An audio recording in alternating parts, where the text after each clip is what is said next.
जय श्री राम। स्वागत करते हैं आप सभी दर्शकों का अपने इस चैनल में पाकिस्तानी हिंदू रिएक्शन 2.0। कैसे आप सभी लोग? उम्मीद करते हैं आप सभी लोग ठीक होंगे, बढ़िया होंगे, खुश रहें अपने जीवन में। तो भाई आज हम जिस वीडियो पर रिएक्शन करने वाले हैं, टाइटल आप सभी के साथ शेयर कर देते हैं। पश्चिम बंगाल चुनाव हारते ही ममता बनर्जी और उसके पालतू चमचों का ईवीएम रोना शुरू। मिस्टर ओ मुन्नाभाई, ईवीएम क्या मतलब है इसका? ईवीएम पता नहीं, ये तो हम वीडियो देख कर बता सकते हैं। तो वीडियो शुरू करने से पहले आप सभी दर्शकों से हाथ जोड़कर निवेदन है कि हमारा जो न्यू चैनल है पाकिस्तानी सनातनी रिएक्शन का, उसका लिंक जो है आपको इस वीडियो की डिस्क्रिप्शन बॉक्स में भी मिल जाएगा, चैनल के बायो में भी मिल जाएगा। प्लीज हमारे उस चैनल को उतना सपोर्ट दीजिए जिस प्रकार आपने हमारे इस चैनल को सपोर्ट दिया, और ढेर सारा प्यार भी दिया। उसके लिए बहुत बहुत दिल से धन्यवाद आप सभी का। और हमें बहुत खुशी हुई कि वेस्ट बंगाल में भी मतलब कि मोदी जी की मतलब कि बीजेपी जीती। अ, ऐसा लगता है कि वेस्ट बंगाल 4 मई को आज़ाद हुआ है। 2026 के 4 मई को आज़ाद हुआ है, ऐसा लगता है। तो पहले हम वीडियो देखते हैं, उसके बाद फिर बात करते हैं। बातें तो बहुत सारी हैं, पर इतना आपके पास भी टाइम नहीं है, हम आपका टाइम खराब नहीं करना चाहते। टाइम बहुत कीमती होता है, आपका भी और सबका। हमारा भी। हाँ, तो पहले हम वीडियो देखते हैं, उसके बाद फिर बात करते हैं। बने रहे हमारे साथ इस वीडियो के एंड तक।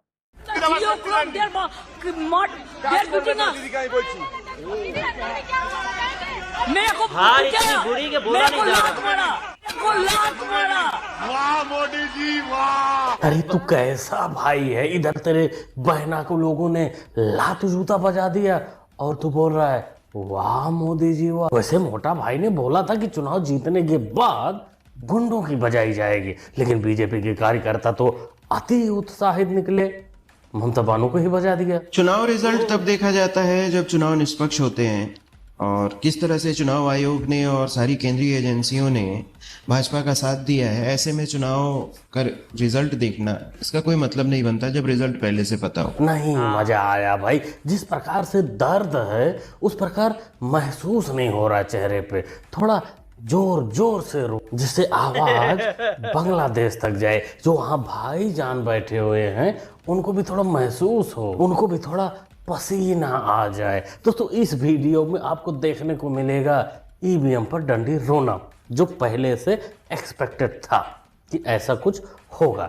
लेकिन उससे पहले मैं आपको दिखाने वाला हूं कि बीजेपी के कार्यकर्ता खुद से अति उत्साहित हो गए और ममता के गुंडों को बचा दिया। हम लोग खबर देख रहा था रिजल्ट, और आकर बीजेपी सब गुंडा सब 30-32 200 से 250 आदमी आकर आया, लाठी लेकर मारा। पुलिस कुछ नहीं, पुलिस का भूमिका कोई नहीं है, पुलिस का भूमिका कोई नहीं है। उसके 10 से 15 मिनट बाद आया सब, पुलिस का भूमिका कोई नहीं है। मारा नहीं होगा पगले, धीरे से 250 लोगों ने सहलाया होगा। अरे 250 लोग मारे होते तो कब्र में होता, इंटरव्यू नहीं देता। बाकी दोस्तों सबसे आश्चर्य की बात यहाँ ये लगी कि वही पुलिस जो ममता के गुंडों का सपोर्ट करती थी पहले, और वही पुलिस आज अपना पाला बदल ली। लोग इतनी जल्दी पाला बदल लेंगे ऐसा तो अनुमान नहीं था भाई। नेता भी इतना तेजी से नहीं बदल पाते, वैसे कुछ तो मजबूरी रही होगी पश्चिम बंगाल पुलिस की, जब ममता बानू की सरकार थी, कि उनको अब पाला बदलना पड़ा। ये सुनिए। उन पुलिस वालों से बात की, भाई क्या चल रहा है? आनाकानी क्योंकि वर्दी में रहते हैं कि हम अभी नहीं बोल सकते, हम ये हैं। लेकिन धीरे धीरे जब बात करते हैं तो खुल गए वो। एक ग्रुप था बहुत अच्छा, तो उन्होंने कहा कि हमारी एक इच्छा जरूर है इस चुनाव के बाद। मैंने कहा बाई चांस अगर पलटाई हो जाती है तो क्या होगा? बोले जी लग रहा है, लेकिन हमारी एक इच्छा है कि क्या कि जी सबसे पहले हम अपनी वर्दी उतारेंगे। हाँ बिल्कुल स्पष्ट, और वो कम से कम 17-18 लोग थे। हम सबसे पहले अपनी वर्दी उतारेंगे, उसके बाद हम गंगा स्नान करेंगे, और गंगा स्नान करने के बाद कामाख्या देवी जाएंगे दर्शन करने, फिर हम वर्दी पहनेंगे फिर से। अब आप इसका मतलब निकाल लो। इसका सीधा सा मतलब है कि वो मान के चल रहे हैं कि चेंज होगा, और जो उन्होंने पाप किए हैं, जो उनसे पाप कराए गए हैं, वो उसे धोना चाहते हैं। वो माँ के सामने, माँ के चरणों में जाकर पश्चाताप करना चाहते हैं। लगता है यहाँ पुलिस वाले भाई साहब के अनुसार पाप धोने चले गए होंगे। इधर लोगों ने मियाँ भाई की बजा दी। तो ऐसी काफी सारी वीडियो आई है जहाँ टीएमसी के दफ्तर को जलाया गया है। वैसे मैं हिंसा का समर्थन नहीं करता हूँ, लेकिन जो दफ्तर जलाया गया, जो दफ्तर तोड़ा गया है, जिन जिन को तोड़ा गया है उनके पीछे कहानी है। यार ये वो गलत सारे है। दफ्तर ये गलत। ऐसी जगह पे बने थे जो सरकारी भूमि थी या फिर सोसाइटी का पार्क था, वो जबरदस्ती गुंडागर्दी करके कब्जा किए हुए थे। सरकार बदलते ही तोड़ फोड़ दिया गया। वो सारी वीडियो तो यहाँ नहीं दिखा सकता, इसलिए आपको अच्छा, यानी- टेलीग्राम का लिंक दे रहा हूँ। इस QR कोड को स्कैन करके आप लोग जाइए और वहाँ सारी वीडियो सरकारी जगह पर कुटाई तोड़ाई फोड़ाई जो भी हो रही है, जो भी पश्चिम बंगाल में चल रहा है, वो सारा अपडेट वहाँ मिलता रहेगा।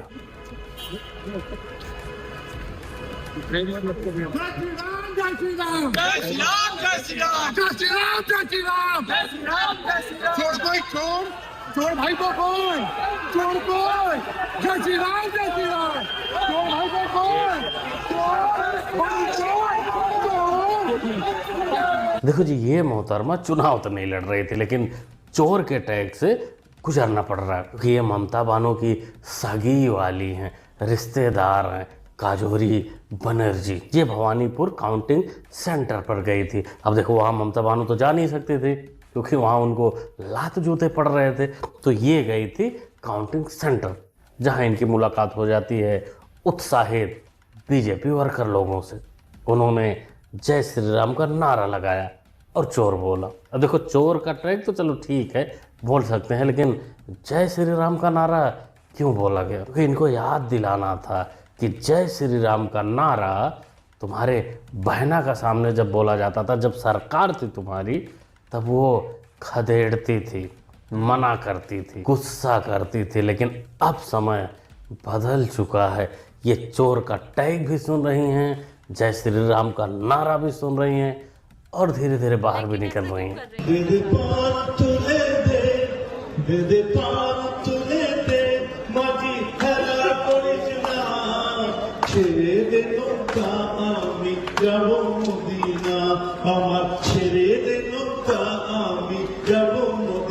ये काबा मदीना का गाना ममता बानो किसी मस्जिद में या किसी मकबरे में या किसी मजार पर नहीं सुन रही हैं। ये नवरात्रि दुर्गा पूजा का जो पंडाल है वहाँ सुन रही हैं, तालियां पीट रही हैं। जैसे डायन के राज में पश्चिम बंगाल में कितने सारे ऐसे मंदिर थे जो बंद पड़े थे, जिनको खोलने के लिए सुप्रीम कोर्ट का आदेश लेना पड़ता था, लेकिन अब सब खुल गए हैं। अब वहाँ पूजा पाठ भी शुरू हो गए हैं। अब इनके कानों में गूंजेगा मंदिर की घंटियाँ, भजन। बहुत वर्षों के बाद हम जिस जगह पे आए हैं, ये है बस्तीन बाजार का वो मंदिर जहाँ पे कोर्ट के द्वारा परमिशन मिलने के बाद भी नहीं खोला गया था। बोला गया था कि यहाँ पे खून की नदियाँ बहेगी। आज बीजेपी सरकार आने के बाद और ये मंदिर आज खुल चुका है। आज खुल चुका है। मतलब कि ये कहते हैं लोग, जय श्री राम। अगर और ये मंदिर में खून की नदियां बहेंगी। चलो। बंगाल की वोटिंग देख के जरा सी भी सरप्राइज्ड हुई नहीं, क्योंकि बंगाल में कभी टीएमसी वर्सेस बीजेपी था ही नहीं। था क्या? TMC versus 90 lakh deleted voters, TMC versus selection commission of India, TMC versus ट्रेनें भर के लोग जो आ रहे हैं यहाँ पे वोट डालने के लिए, टीएमसी वर्सेस जो सुरक्षा कर्मचारी लोकल्स को पीट रहे हैं, टीएमसी वर्सेस ईडी जो इनके कंसल्टेंट्स को दबोच रही है, टीएमसी वर्सेस गोदी मीडिया जो प्रोपेगेंडा चला रही है 24 घंटे नफरत भरा। बफेलो का कि ये तो पहले से पता था कि तू और तेरी छोटी मोटी गैंग रोना तो रोएगी। ईवीएम का, क्या नीरज कुमार का, इलेक्शन कमीशन का, लेकिन हमारे समझ में ये नहीं आ रहा है, गाड़ी पे तो तू बैठी है, ये आगे पीछे होने का क्या लॉजिक है? तू बताएगी या मियाँ खलीफा को फोन करें? तेरी हरकत देख कर लग रही है कि इंडी रोना अपने जगह और मजे अपनी जगह। वैसे बफेलो का कि ये सब देखकर दर्द तो हो रहा होगा, तेज हो रहा होगा। ईवीएम जिस हिसाब से हैक हुआ है, मुझे नहीं लगता ये पब्लिक का रिस्पॉन्स है। मैं तो डोर टू डोर करी हूँ, मैं तो डोर टू डोर करी हूँ। जो जैसे बागदा लोगों का जैसा रिस्पॉन्स मुझे मिला था, उसका जवाब ये नहीं है, इसका हिसाब सही से होगा। जैसे आपने कहा था कि रोड बना है ये 1.5 साल में। हाँ ऑब्वियसली मैं जहाँ पे ब्रिज बनाई हूँ वहाँ पे 150 लॉस है, मुस्लिम बूथ में लॉस है, ऐसे कैसे हो सकता है? इसका जवाब बहुत गलत चीज़ हुआ है। मुझे लग रहा है ये ईवीएम हैक हुआ है लिटरली। हम ये चीज़ पे रिलाई नहीं करते हैं, तो इसका हम बाद में जाके स्टेप लेने वाले हैं। जिस वे में बीजेपी हर एक पॉइंट पे, मतलब जहाँ पे मुस्लिम वोट बूथ है वहाँ पे हम लॉस जा रहे हैं। हाँ मोहतरमा, मुस्लिम वाली जगह पर लॉस नहीं मांगता, वहाँ धक्का नहीं लगना चाहिए था, क्योंकि मुस्लिम वोटरों को तुम लोग तो अपने बाप की बपौती समझते हो कि वो लोग टीएमसी को ही वोट देंगे। वैसे उन लोगों ने करा भी हो ऐसा, मेहनत भी खूब किया, लेकिन थोड़ा बहुत इधर उधर हो गए। जैसे पुलिस वालों ने अपना पाला बदल लिया है, वैसे हो सकता है वो भी जीत देखकर, हिंदुओं का बम्पर वोटिंग देखकर अपना पाला बदल लिए हों। वैसे पाला तुम भी बदलोगी जब कानों में कीर्तन की आवाज़ जाएगी।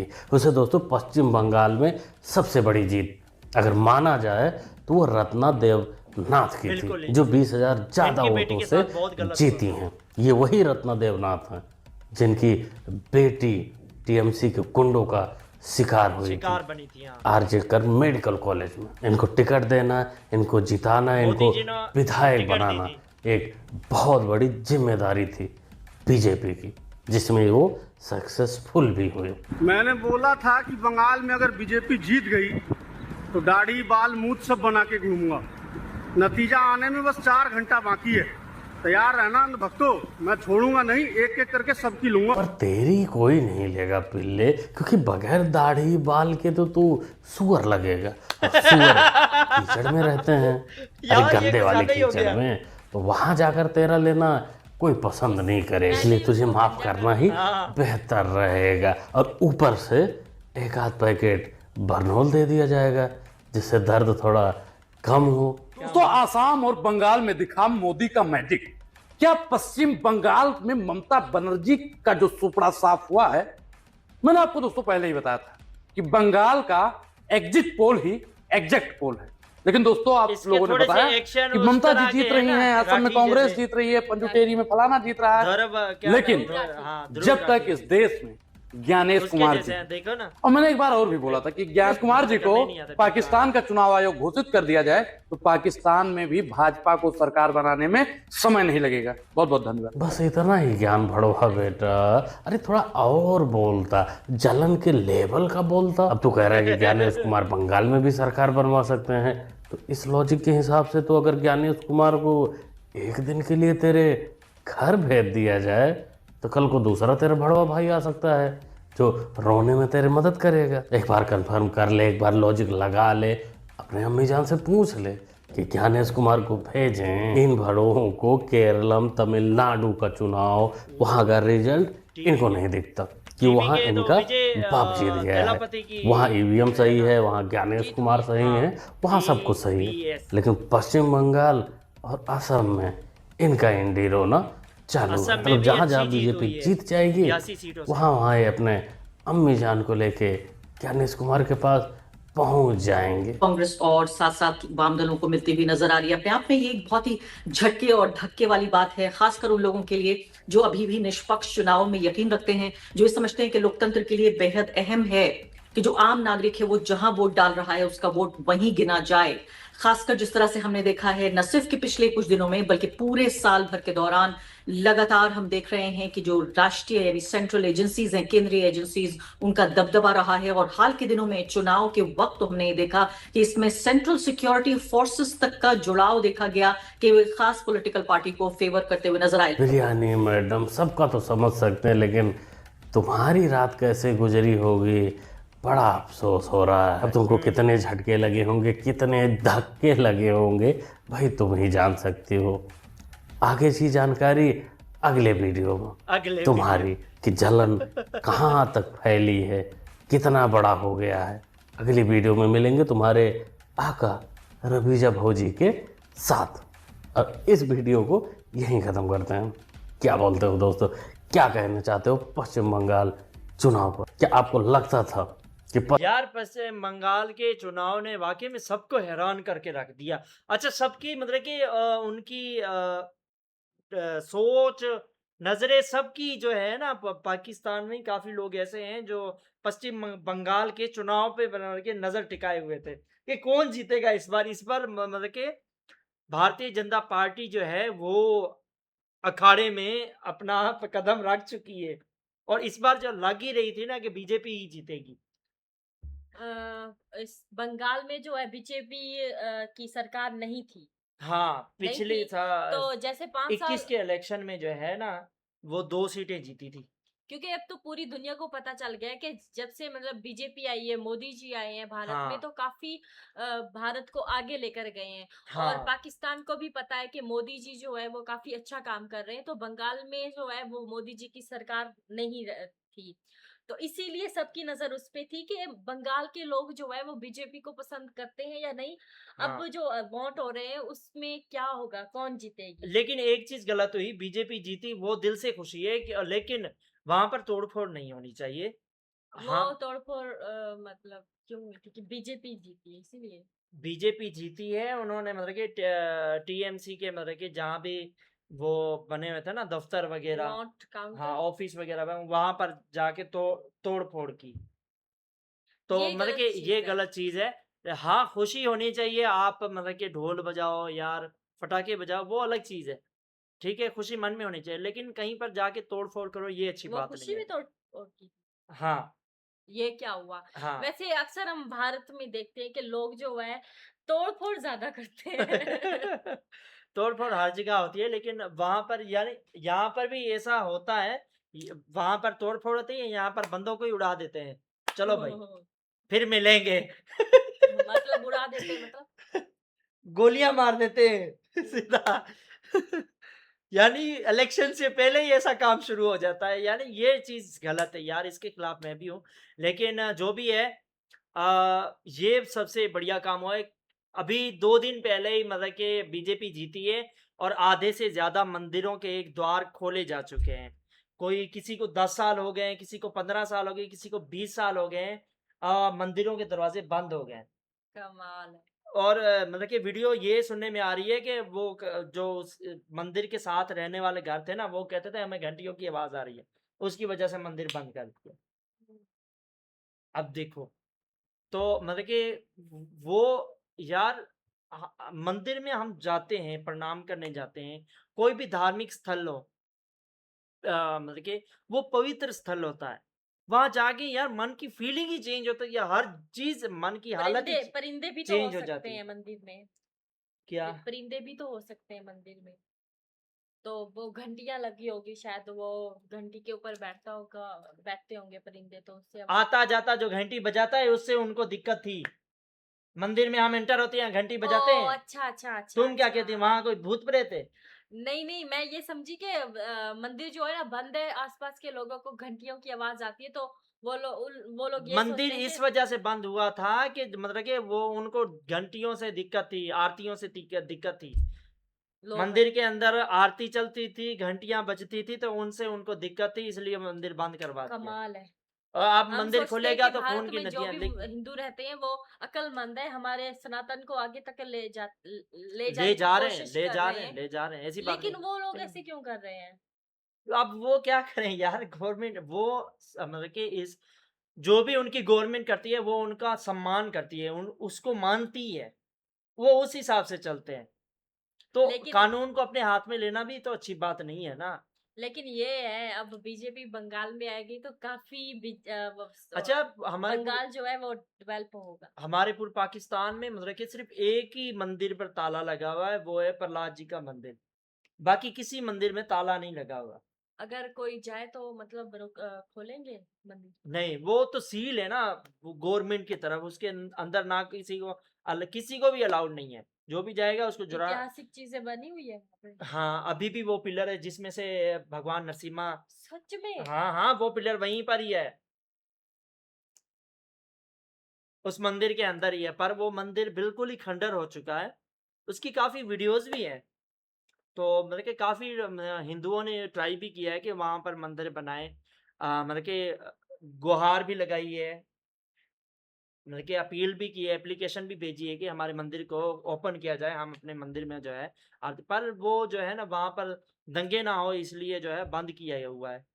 अब लेकिन बाकी सारे तमाम जो है पाकिस्तान में जितने भी मंदिर हैं वो सारे ओपन है, कोई ऐसे बंद नहीं है। हालाँकि जहाँ पर मंदिर होता है उसके पास बस हिंदू ही रहते हैं, उसके हाँ, पास कोई मुस्लिम नहीं रहता। उसके पास नहीं हिंदू रहते कोई भी उस मंदिर उसके उसके पास आस-पास सारे ही मतलब कि मुस्लिम रहते हैं। इसीलिए। हाँ। तो यार आज की वीडियो यहीं तक थी, लेकिन बीजेपी जीती ये अच्छी बात है। अब बीजेपी जो है वो डेवलप करे वेस्ट बंगाल को, वेस्ट बंगाल को भी उतना ही डेवलप होते हुए देखना चाहते हैं हम जितना ऑल भारत है, ऑल इंडिया डेवलप कर रहा है। बाकी सिटी है। बाकी स्टेट्स हैं, ओके। सिटीज नहीं। और वेस्ट बंगाल भी उतना ही ग्रो करे। असम भी जीता है बीजेपी, तो ये बहुत अच्छी बात है, बढ़िया बात है। तो आज की वीडियो कैसी लगी कमेंट सेक्शन में ज़रूर बताइएगा। वीडियो अच्छी लगी तो वीडियो को लाइक कीजिएगा, शेयर कीजिएगा, हमें फुल सपोर्ट दीजिएगा। मिलते हैं नेक्स्ट वीडियो में, तब तक के लिए जय श्री राम।